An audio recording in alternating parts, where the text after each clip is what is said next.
এ মাঙ্গের বেটা, এ মাগির বেটা, মাগি বাস আউয়ার বেটা, তুই আমার গার্লফ্রেন্ড লইয়া লইছস।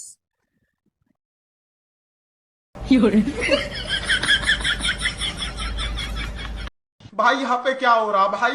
डिप्रेशन। আজকের মেসেজটা একটা মাগিবাজ বন্ধুর জন্য।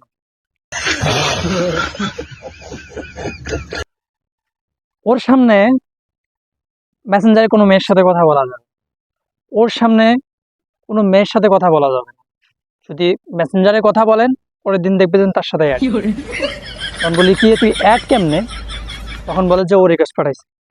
আরে মার দাচ্ছ, তোর তো জায়গোট পর্যন্ত হয়েছে সেটা ওই জানে না, তা তোকে রিকোয়েস্ট পাঠায় কিভাবে? হ্যাঁ, কি আমি দেখতে সালমান খানের মতো না দেখে তুই আমার গার্লফ্রেন্ড এভাবে নিবি? মাঙ্গের বেটা, তুই আমার টিকটকের একটা গার্লফ্রেন্ড সেটাও নিলি। বাচ্চা মানে আমার কাপড় খুলায় আমি কাপড় পরাইতেছি, সেই রকম একটা মেয়ে, ছোট্ট মেয়ে, ক্লাস 10-এ পড়ে, তুই সেই গার্লফ্রেন্ডটাকে তোকে নিয়ে এলো লাগবে? মাঙ্গের বেটা, তোকে আমি খালি একদিন দেখাইছি যে খালি কথা বলার জন্য। তো আমি আমি আমি মেসেজ করতেছি, তুই দেখতে চাইলে আমি দেখাইলাম। বাঙ্গের বেটা, পরের দিন তুই ওর সাথে অ্যাড। আমি তো কইলাম যে তুই অ্যাড হয়েছিলি কেমনে? তুই কইলি কি ওই রিকোয়েস্ট পাঠাইছে। মাথার চোদ, হয় তোকে তো চেনে না তো নাই। আমার ফ্রেন্ড লিস্টে তুই একলা একটা ছেলে আছিস নাকি আরো কোনো ছেলে আছে? বাঙ্গের বেটা, তাদেরকে রিকোয়েস্ট পাঠালো না, তোকে কেন পাঠায়? मतलब वो अलग ही लेवल का बंदा था।